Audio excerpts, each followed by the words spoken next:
Thank you, Rita.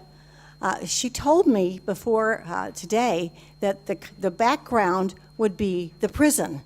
It's perfect. It's perfect because if I had not been in recovery, I could have myself been in prison or been in jail. Instead of being a judge and sentencing people, I could have been there. I know that. I am in recovery. So it's a real honor to be here with you. And I have very good news, 2 items of good news. First item, very important. Nebraska is one of the most conservative states in the United States. Republican majority. They voted to abolish the death penalty. However, the governor who worked hard against abolishment of the death penalty said, if you vote against it, I will veto it. And for the first time in 40 years, the veto of the governor was overcome yesterday, and another state in the United States has abolished the death penalty.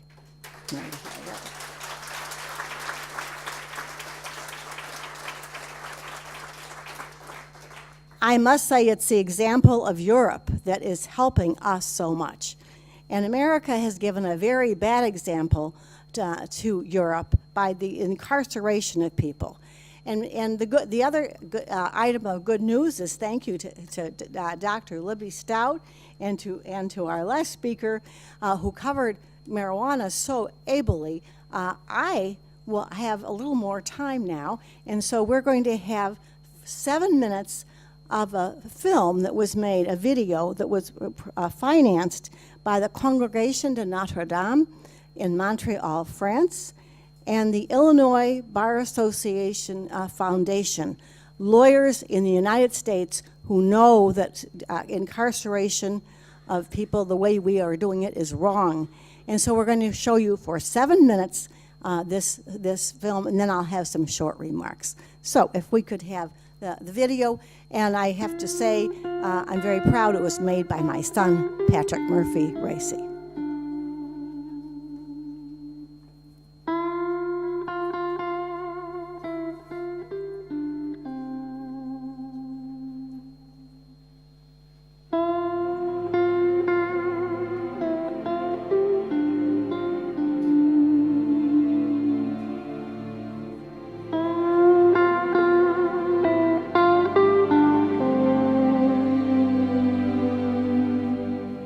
Everyone knows that incarcerating persons is not working and that the criminal justice system is broken.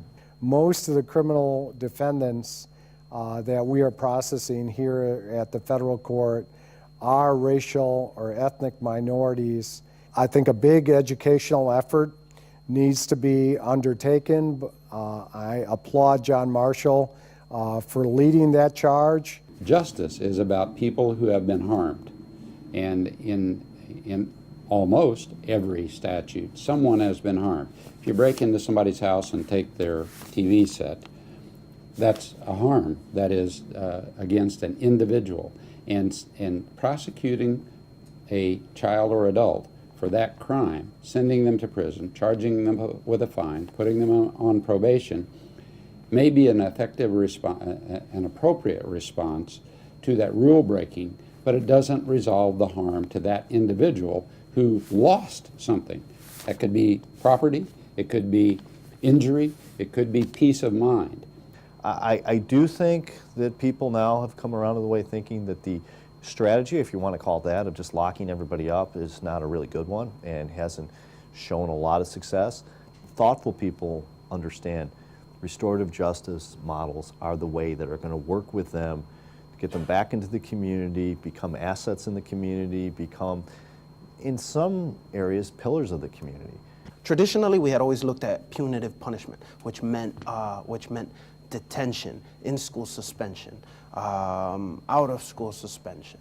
And what that did is it gives a lot of punitive, very much like what happens when they become adults.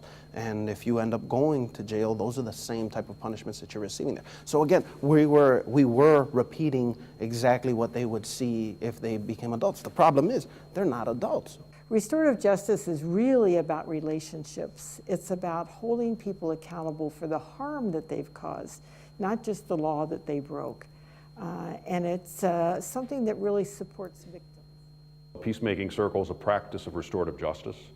Restorative justice is a philosophy, basically a worldview, that says when there is a harm done, or when there's a crime or some sort of conflict, that restorative justice looks at the harm done, how do we repair the harm, and who was harmed. So it really tends to the victim and calls upon us as community, and in particular the person who did the harm, to kind of help repair the harm. To the schools, to the courts, to the police, to the sheriffs, I say this has got to be a community-led operation. But like, if it's hard to sit in a circle with your peers and talk about something that you did wrong, because you know you're going to have to be accountable for it.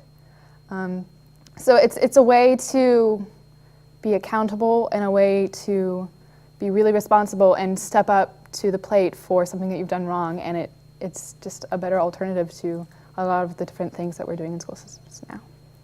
The kids have already admitted that they've broken a rule before they ever come to peer jury.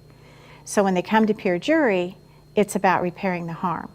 It's restating the rule that was broken, and yes, I did it, and then how are we going to repair that? And we're here to help you do that.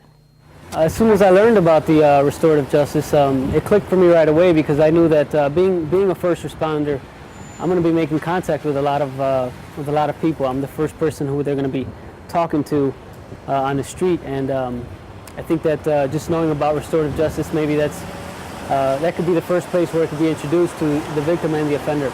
I kind of created my own restorative justice with the young man who took my sister's life. I wrote to him telling him that I had forgiven him for the crime, and he wrote me back a 15-page letter confessing to the crime for the first time and apologizing. And I said, I'll come see you, I'll come visit you if you want to talk. And he put me on his visiting list, and I've seen him 5 times now. I guess poverty does strange things to people. They become violent, and they take to the streets and they kill neighbors, friends, and stuff like that. So, yeah.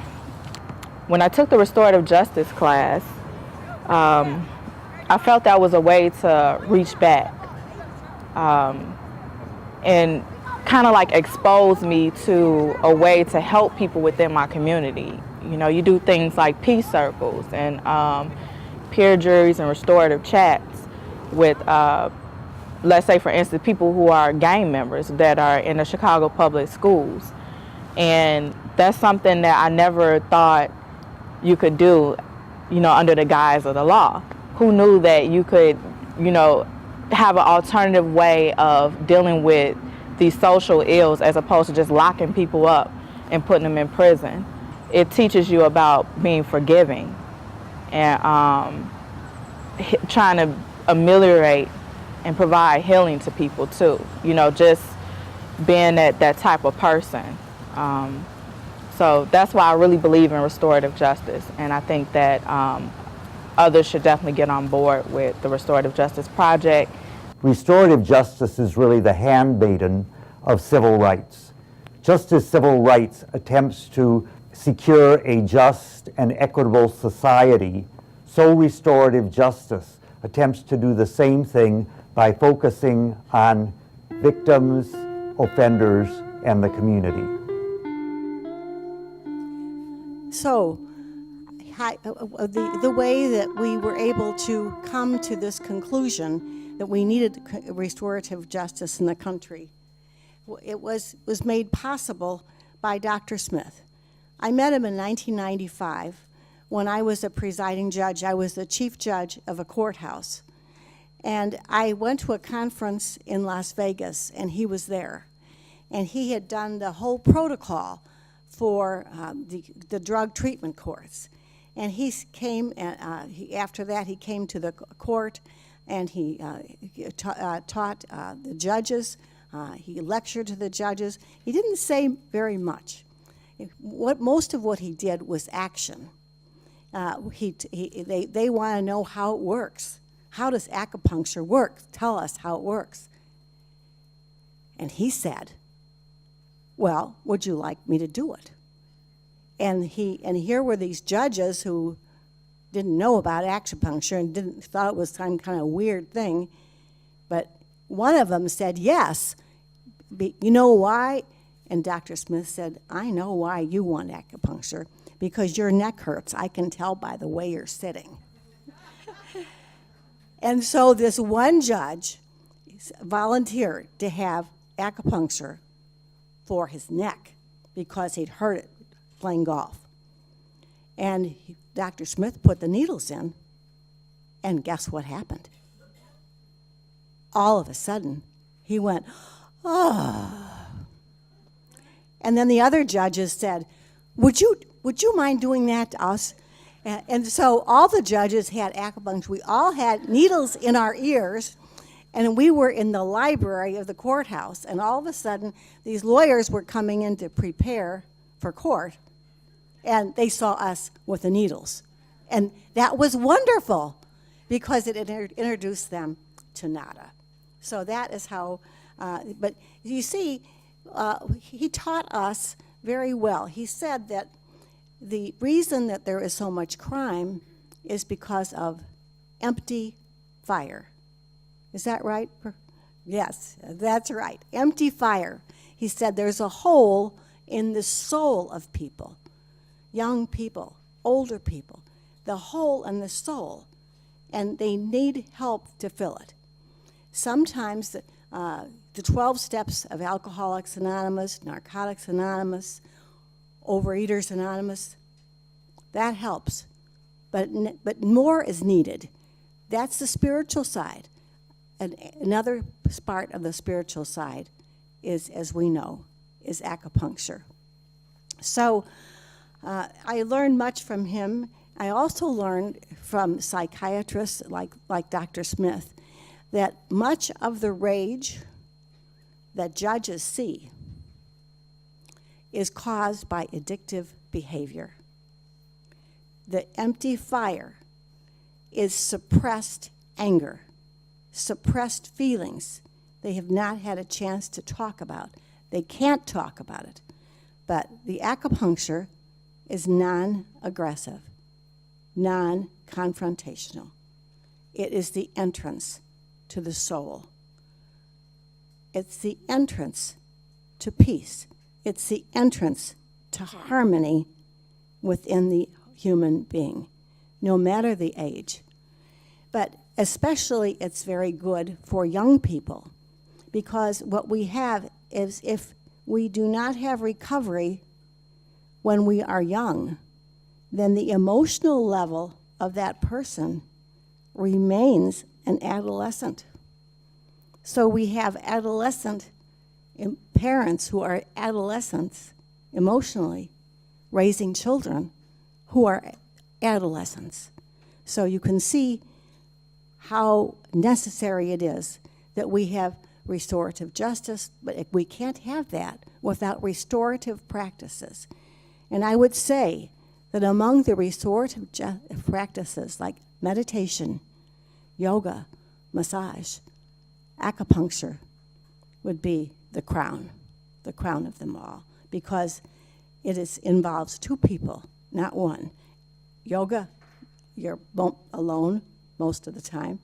Massage, somebody's doing something to you. But acupuncture is with you,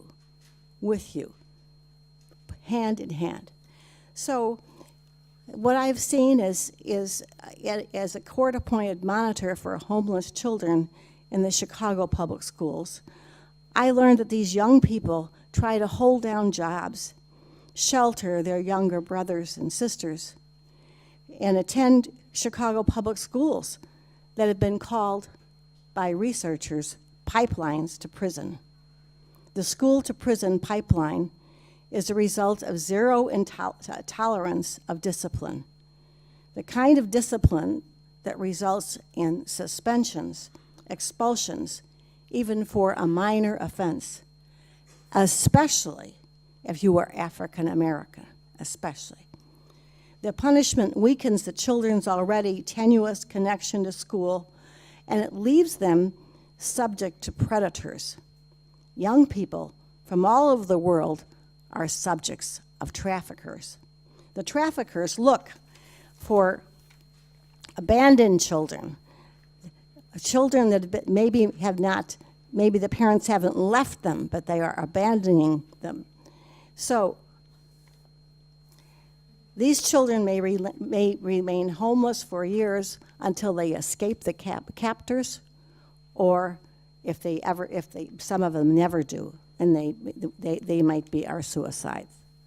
So did you want to? Okay. Restorative practices in schools is an alternative to pushing children out of school. Instead, we attempt to repair students' relationships and strengthen their feelings of inclusion and belonging in a healthy atmosphere. We also want to address the effects of trauma.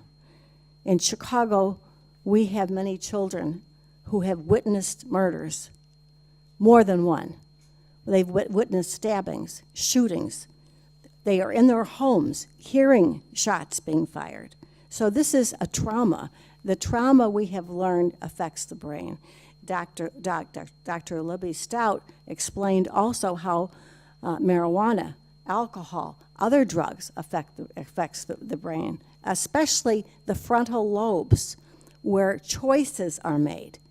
So we have to create a healing space for acupuncture. Acupuncture, as I said, does provide non-confrontational space for those suffering, and the need for acupuncture is even greater. Because now the neurologists of the world have told us how trauma is affecting the brain. Addiction is a disease and a problem to be solved by the public. So we can't just blame the individual if we haven't done anything to help them. I'm so impressed with the work that is done here in Norway and in other places. The impact of drugs is really huge, not just in Chicago and America, but in the world. Judges have not been trained or educated in the science of addiction or in the use of healing tools like acupuncture. Hence, millions have been sent to prison with unaddressed medical problems. So we need doctors like Dr. Stout, Dr. Carter, Dr. Smith. Other doctors are here from all over the world. We need you to educate the judges. We need you to tell the judges that before you sentence somebody to prison, you should have the medical examination. You should have an MRI. You should find out what damage has occurred to the brain, and then help that person recover. Because if the person goes to prison, there will be no recovery. The person may go to prison for a burglary, for taking somebody's purse. They'll come back an armed robber or worse. So I say to you, this wonderful crowd here who's here from all over the world, we need not only to perform acupuncture, but we need to educate legislators especially, as has been done in Colorado, to open the gates of acupuncture to the world. Let people like me, I have no medical knowledge, but I have desire to help people. Why shouldn't I be able to do acupuncture without a doctor beside me, right? And the same for others. So we need legislators and elected officials and judges to be trained so that they don't keep making these laws that are terrible. They're bankrupting the country. It costs so much. Imagine the economic effect of all this, $70 billion a year. So we can keep working and doing what we're doing, and we can replace that violence with a serenity and peace that the world needs now more than ever. We can teach people how to relax by being relaxed ourselves when we give acupuncture. We can teach others to be mindful when we ourselves are mindful. And the most important thing we can teach judges is what you already know, and that's how to listen. Very few judges, I'm among them, are good listeners. We weren't brought up that way. We were brought up to talk. But with your help, we are learning to listen. So Lao Tzu says that kindness in work creates confidence. Kindness in thinking creates profoundness. Kindness in giving creates love. So non-confrontational healing is needed. The confrontational, belittling and ridicule and condemnation all only confirm what addicted people already feel. I remember going to a Salvation Army with a federal judge when I was a practicing lawyer, and the judge asked the guide, "How does this work?" And he said, "Well, I think you can just use this analogy, Your Honor. If you were in a hole and you couldn't get out, would you appreciate somebody standing above the hole and shouting down at you, 'Aren't you stupid? How could you do that? Why are you in this hole?' Don't you understand? That's how you're condemned. That person in the hole is condemning themselves." So what judges need to be, and I think what we all need to be, is life coaches for each other. Helpers, healers, not condemners, and give rewards. And really, one of the greatest rewards I've had in my life is acupuncture. So I came to Tucson, Arizona. It's a beautiful place where a friend of Lap lives, Joy Lee, a friend of mine, and for a conference on nada. And I went through training, and I thought, this is wonderful. I'm not going to do acupuncture, but I want to be trained in it. So, and I went out with my colleagues and watched them doing the training, and I saw this young man. His face was all red. He had tattoos all over, and he looked very angry, and he was overweight, and he looked like he was ready to jump up and hit somebody. And I thought to myself, oh, am I glad I'm not doing acupuncture. I wonder who gets him. And so they were all sitting in a circle, and my colleagues went around, and one of them went down to start doing the acupuncture, and sure enough, this young man said, "I don't want you. I want her." And I was just sitting there minding my own business, and I thought, oh my God, what has happened? He wants me. So I thought, like when my children were screaming, I would try and whisper in their ear and try and bring them down. So I walked over and whispered in his ear, and I said, "Oh, I'm just here observing. I was trained, but I'm never planning to do the needles myself." And he looked at me and he said, you don't want to do it, do you? And I said, "No, I don't." And he said, "Well, I know the reason you don't want to do it. You're afraid you're going to hurt me." I said, "Yes, that's why." And he said, "Don't you understand? You can never hurt me like I am hurting myself. Please do it." So I gave him the acupuncture. And at the end of the day, a peace came over me. It was a gift from the tattoo man's mighty spirit that was set free. Antoine de Saint-Exupéry said that we must endure a few caterpillars if we're going to be acquainted with the butterflies. Was I the caterpillar who was reborn as a butterfly, thanks to the young man recovering from his addiction?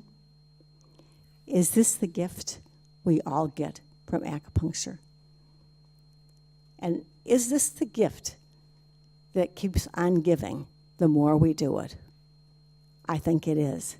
And I think each of you, in your way, whichever way you do it, whether you're on an island in the South Pacific or a fjord in Norway or in Pueblo, Colorado, or even in Waco, Texas, you are national treasures of the world. You're global treasures of the world. And we thank you for your service. I thank you from my heart.